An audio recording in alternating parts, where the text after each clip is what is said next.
Now you can see this screen. Actually, I am showing you a screen. This is a simple diagram, the left side of a prokaryotic cell. Okay, nahi? And the right side is another diagram of the prokaryotic flagella. Okay, so इसलिए याद ध्यान रहना चाहिए.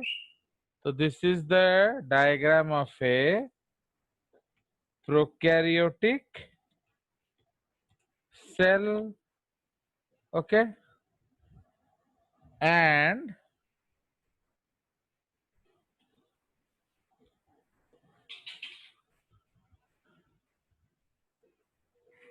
ये जो आप diagram देख रहे हो, ये डायग्राम है आपका prokaryotic flagella.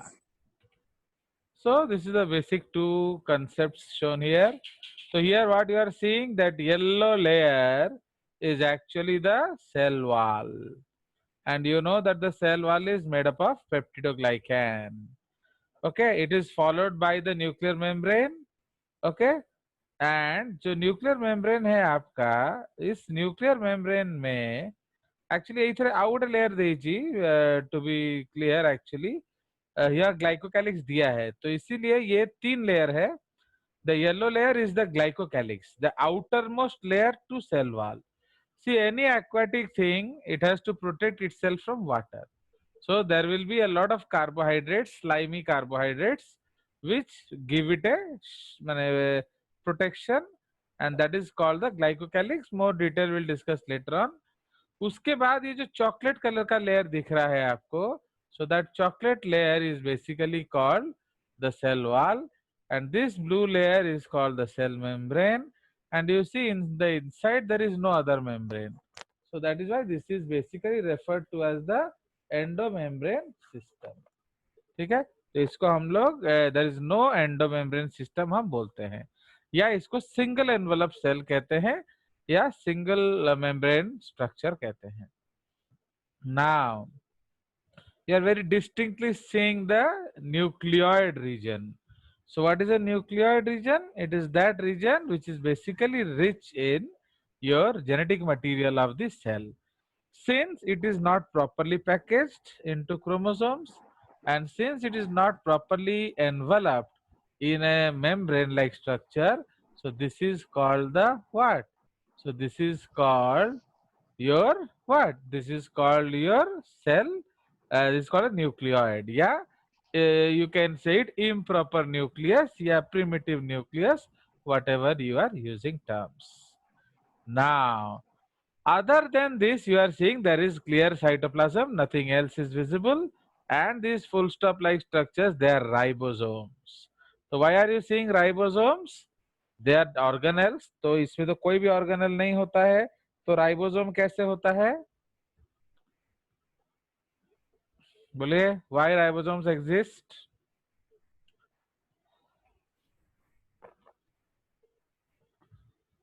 राइबोसोम्स का एग्जिस्ट करने का कारण क्या है? That there is no membrane in these structures. Okay, since ribosome is also membraneless, तो इसीलिए आपका इसमें कोई membrane नहीं होता है. Understand? So you can find ribosomes in your prokaryotic cell. Actually, in the longer run, we will find that prokaryotic cell has every organelle, but you are unable to distinguish it. The reason is it is not properly packed. There is no endomembrane system. Otherwise, हम देखेंगे every organelle is present in the cell.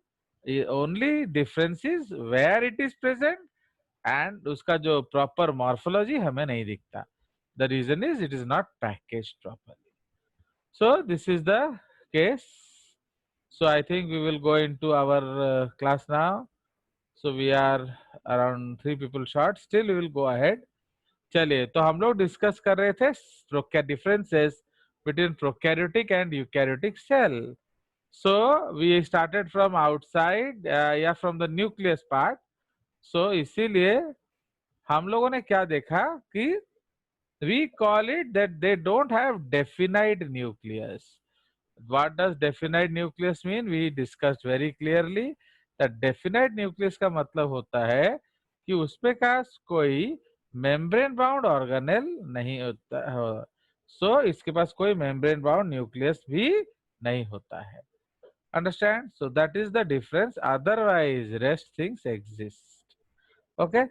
चलिए. So in case of the nucleus, you found that there is no definite histone proteins. So since histone proteins are not present, so इसमें chromosomal packaging या DNA cannot be packed properly.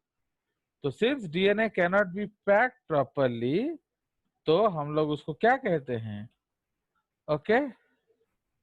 So we are calling it a nucleoid, and that structure is also called a single chromosome. उसमें definite chromosome नहीं होता है.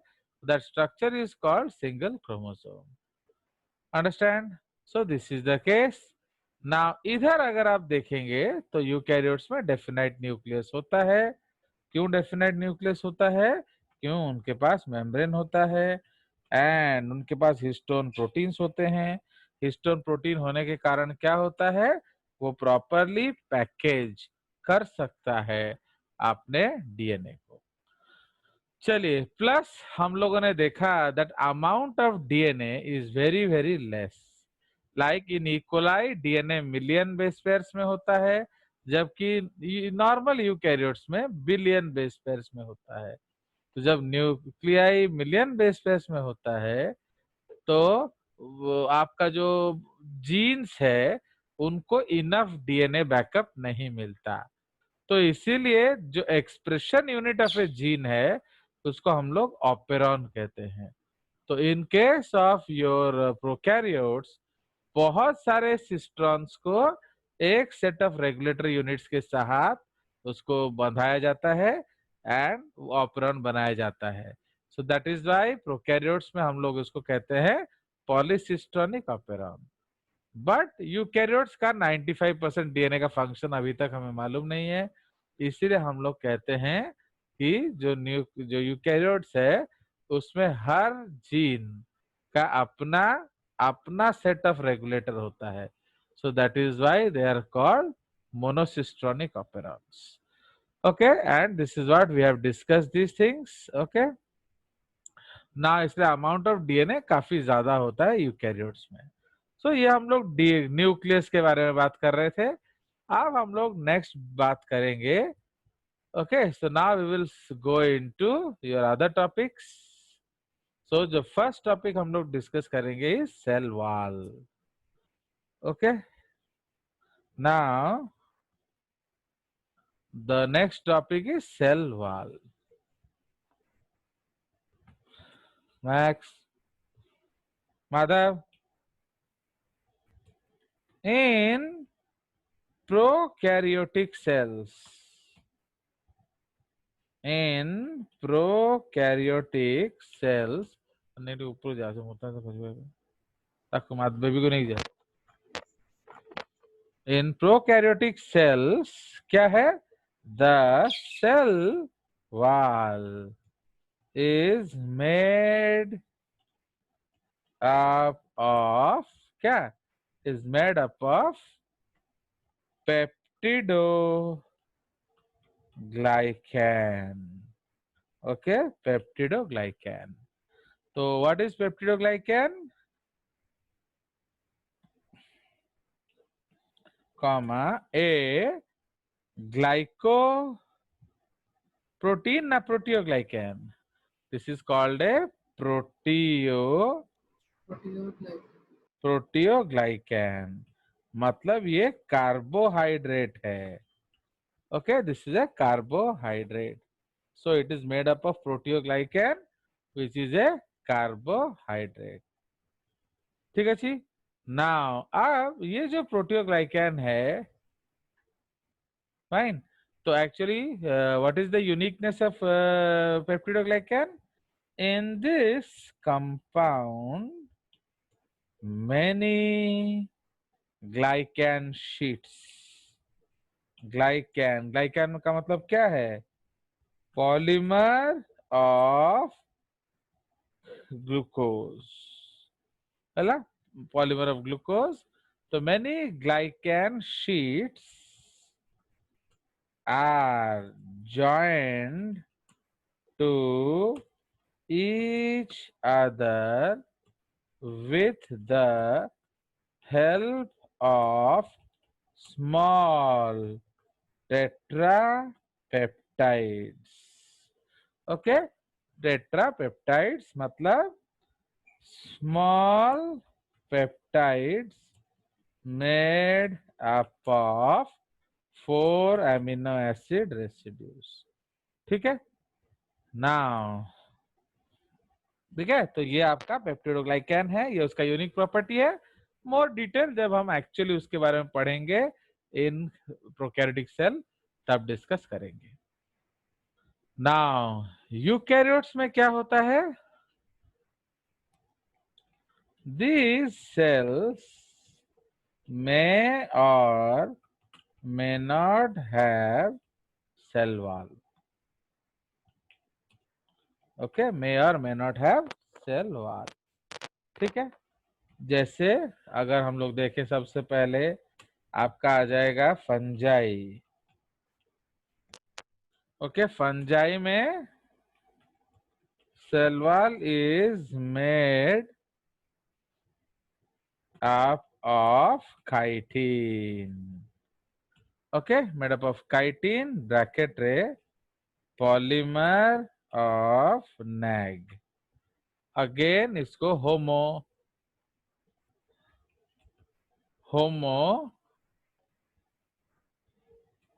Polymer of NAG. ओके, हम लोग इसको इस तरह से बोलेंगे, homo polymer of NAG. And NAG is N-acetyl glucosamine. ठीक है, एटसेट्रा. इसमें और भी कॉन्सेप्ट्स हैं, वो हम लोग बाद में बात करेंगे. ओके, सो उसके बाद फंजाई हो गया, तापरे उसके बाद आ जाएगा आपका क्या, प्लांट सेल्स. प्लांट सेल्स में क्या होता है? Cell wall is made up of cellulose, okay, and its relatives. ठीक है, उधर ही आपका animal cells, okay, animal cells lack any cell wall. They may or may not have क्या? They may or may not have a carbohydrate, okay, carbohydrate rich glycocalyx. हो सकता है, नहीं भी हो सकता है. ओके, सो ये आपका पॉइंट है with respect to cell wall. चलिए, सो अब नेक्स्ट पॉइंट हमारा आ जाएगा. सेल वॉल खत्म, तो अब हम लोग उसका बाहर क्या देख रहे हैं? We are seeing many hairy structures. आप उसमें देख सकते हैं, तो उसमें हम लिखेंगे the outer surface may have many small hairy structures known as villi. Okay, या उसको फिम्ब्री हम लोग बोल सकते हैं, fimbriae A. Okay, so the outer surface may have many small hairy structures known as fimbriae. ठीक है, उसी तरह से आपका okay, some of them are also known as sex villi. Okay, comma, which help in the formation of conjugation tube. Okay, so आपका fimbriae पिली दो अलग अलग स्ट्रक्चर्स है, ज्यादा डिटेल्स हम लोग जब पढ़ेंगे उसके बारे में डिस्कस करेंगे, ठीक है ना। उसके बाद दे may have long structures, okay, like long structures called flagella, okay, flagella. But in this case, the flagella is made up of Flagellin protein. flagellin protein. Okay, made up of flagellin protein. So कौन सा arrangement होगा, 9+2, 9+0 ना 9+1? So what type of arrangement you'll have? Sir 9+2 तो नहीं होगा। तो क्या होगा बताओ, क्या पढ़े हो?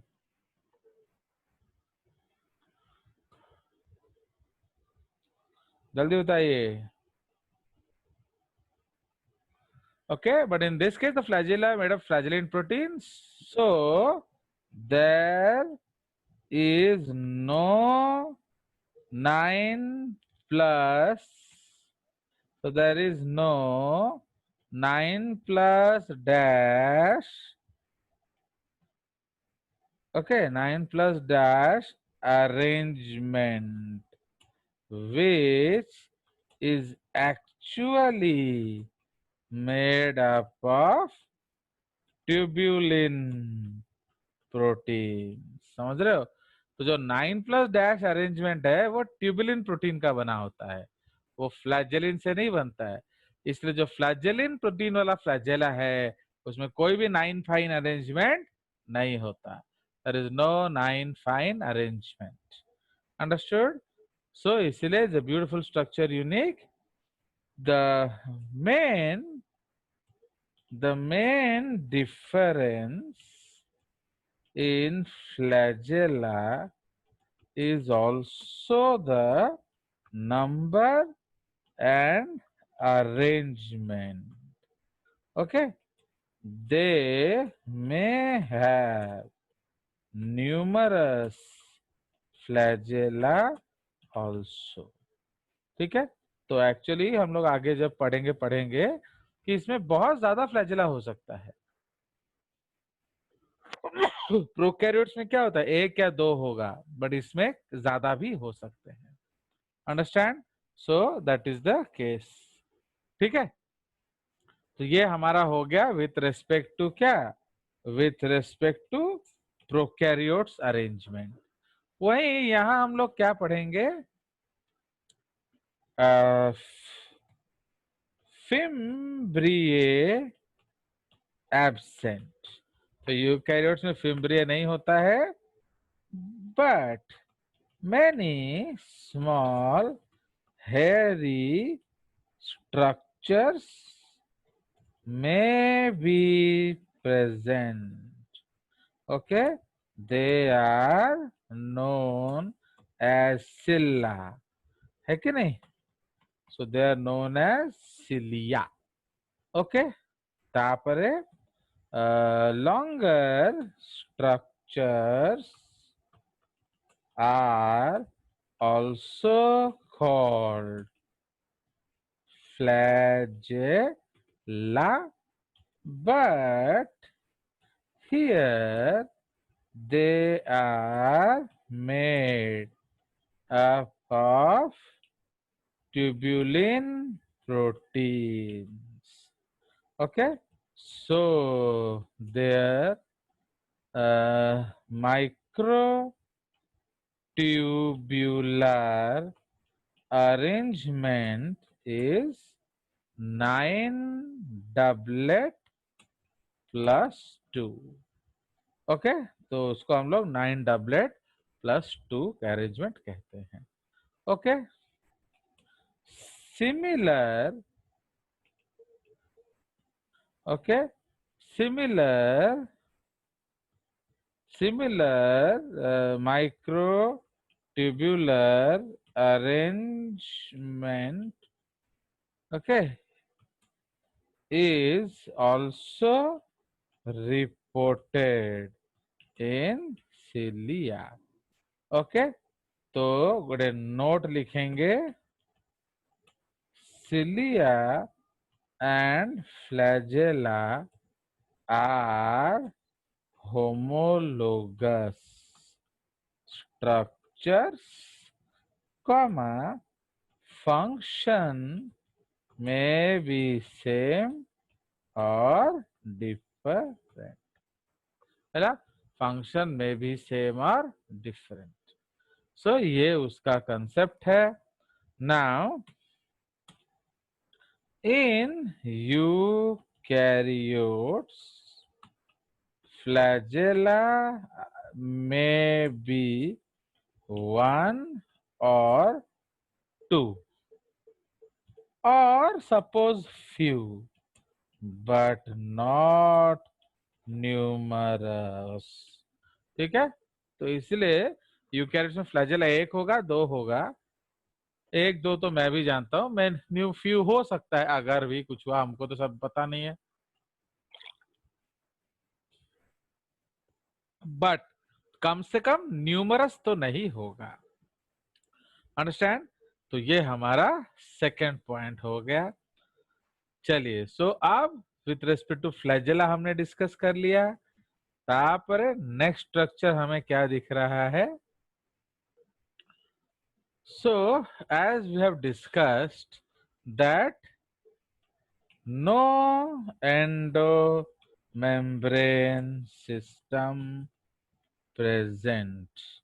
Okay, so no organelle is reported.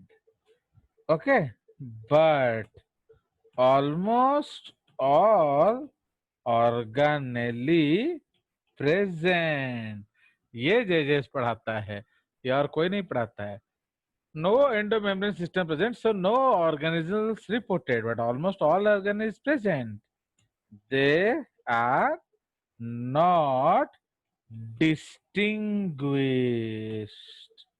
Okay, they are not distinguished. Okay, they are not distinguished.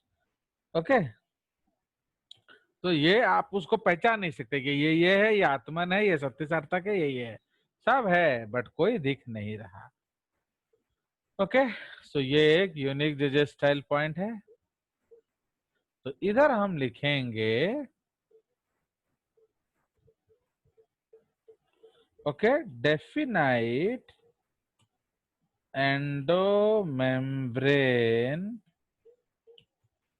System present. Okay, definite endomembrane system present. So all organelles can be easily distinguished.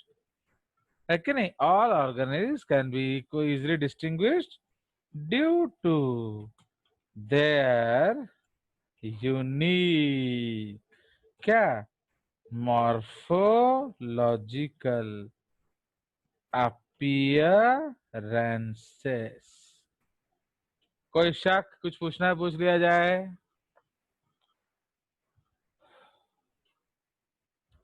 Anything want to ask? चलिए, सो ये हमारा concept है. तो अब हम लोग organelles का detailing discuss करेंगे. तो इसीलिए अब धीरे धीरे हम लोग स्क्रीन को उड़ा देंगे. अब नेक्स्ट कंसेप्ट, तो जो दिख रहा है भैया उसके बारे में बात कर लिया जाए. तो एक ही ऑर्गेनेल दिख रहा है. So only organelle, okay, only organelle distinguishable, only organelle visible is ribosomes. They are distinguished. Sir, हाँ, सर बोलो। हम न्यूक्लियोइड को क्या बोलेंगे?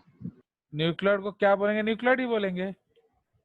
न्यूक्लियोइड को सेल ऑर्गेनल कह सकते हैं क्या? नहीं, नहीं बोल सकते।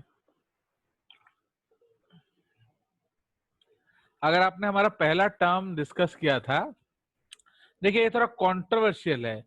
सेल ऑर्गेनेल बोल सकते हो, बट साइटोप्लाज्मिक ऑर्गेनेल नहीं बोल सकते। समझे कि नहीं? सेल ऑर्गेनेल हम बोल सकते हैं क्योंकि वो दिख भी रहा है हमें, तो we can call it a cell organelle, but we can not call it a cytoplasmic organelle, because वो साइटोप्लाज्म में नहीं होता है। इसीलिए जनरली हम लोग न्यूक्लियस को कोई ऑर्गेनेल फॉर्गेनेल नहीं बोलते हैं, उस लफड़े में हम घुसते ही नहीं हैं। Okay, generally if you see your level classes, lower classes में आप देखोगे कि ऑर्गेनल टर्म में न्यूक्लियस को नहीं घुसाया जाता है, बट हम सेल ऑर्गेनेल उसको जरूर बोल सकते हैं, किंतु साइटोप्लाज्मिक ऑर्गेनेल नहीं बोल सकते क्योंकि वो साइटोप्लाज्म के बाहर होता है। Okay, so only organelle visible is ribosomes. They are distinguished due to their large shape, large size. क्यों लार्ज साइज है उनका? लार्ज साइज क्यों? They have large ribosomal RNAs, okay, RNAs and numerous proteins. Okay, numerous, they are made up of, लिख देते हैं, they are made up of large rRNAs and numerous proteins. Okay, तो इसीलिए वो आपको आराम से दिख जाता है। ठीक है, so only organelle visible is ribosomes, they are distinguished due to their large size, they are made up of ethic, है ना। Now the prokaryotic ribosomes are smaller of the two. अगर दोनों को देखा जाए यूकैरियोटिक प्रोकैरियोटिक, तो prokaryotic जो ribosome है वो छोटा होता है, smaller of the to, comma 70s, okay, type. S stands for Swedberg, Swedberg coefficient, या उसको हम कोएफिशिएंट ऑफ क्या, सेंट्रीफ्यूगेशन भी कह सकते हैं। तो ये एक कॉम्प्लेक्स कंसेप्ट है, अगर आप लोग सीरियस रहोगे तो मैं पढ़ा दूंगा कि वो कैसे जाना जाता है, अदरवाइज नाम ही काफी है, उसको रट लीजिए। So the prokaryotic ribosomes are smaller of the two, 70s type, ठीक है, full stop. They are made up of two subunits. Okay, they are made up of two subunits. Okay, large subunit is equal to 50s and small subunit is equal to 30s type. अब इसमें mathematics नहीं जोड़ देना कि sir 50 + 30 तो 80 होता है, आप 70 लिख दिए। एक्चुअली यहाँ ऐसा नहीं होता है, ये एक अलग कंसेप्ट है। ठीक है, तो इसीलिए हम लोग इसको ऐसे बना सकते हैं। अगर थोड़ा सा डायग्राम यूज किया जाए तो हम लोग एक ऐसे बड़ा सा राइबोसोम बना लेंगे, ठीक है नहीं, एंड उसको एक छोटा सा स्मॉल सब यूनिट से सपोर्ट करेंगे, तो ये आपका हो जाएगा क्या, so this is your last subunit. सो ये आपका है LSU, एंड इसमें क्या क्या होता है, 23S एंड 5S RNA, ठीक है, इसमें 23S एंड 5S RNA होता है। क्लियर?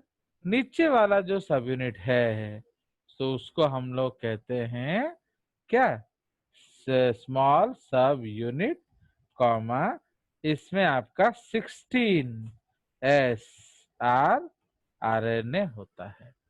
ठीक है, तो ऐसे ड्राइंग बना लोगे तो वो याद भी रह जाएगा। ठीक है, तो large sub unit and small सब unit.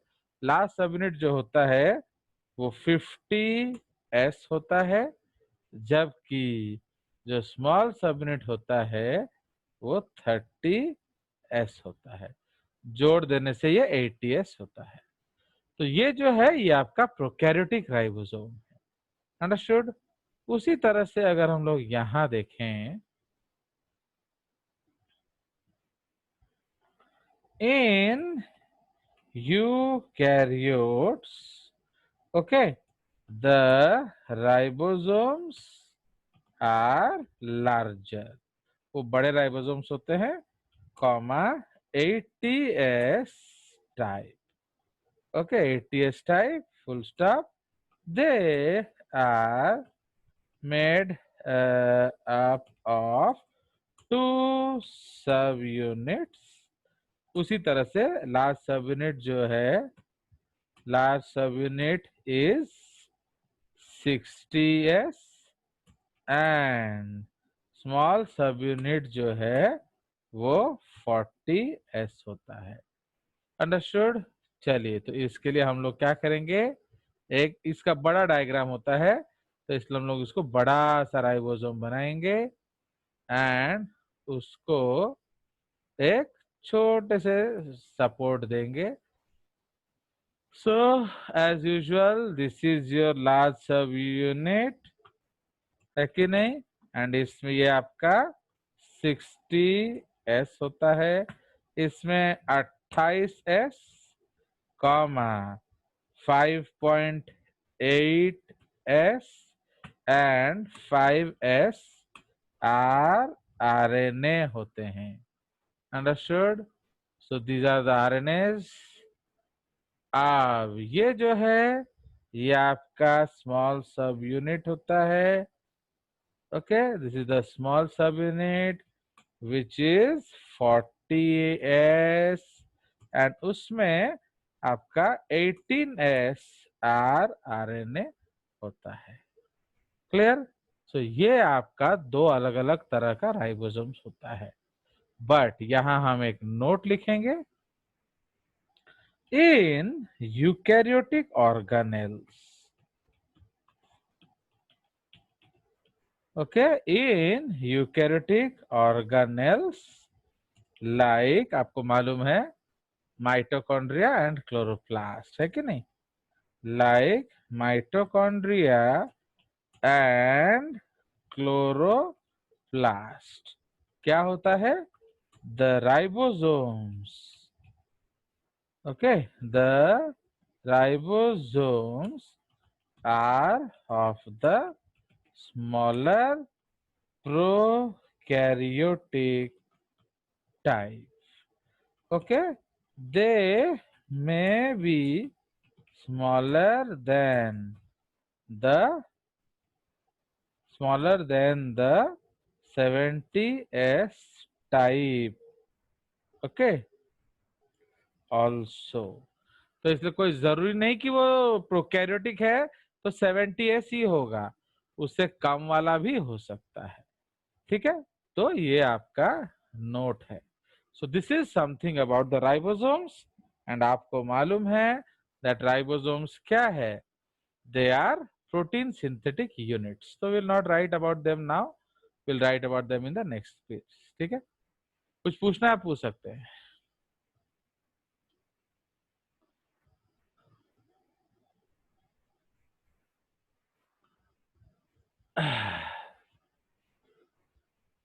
Anything you have to ask? You can ask.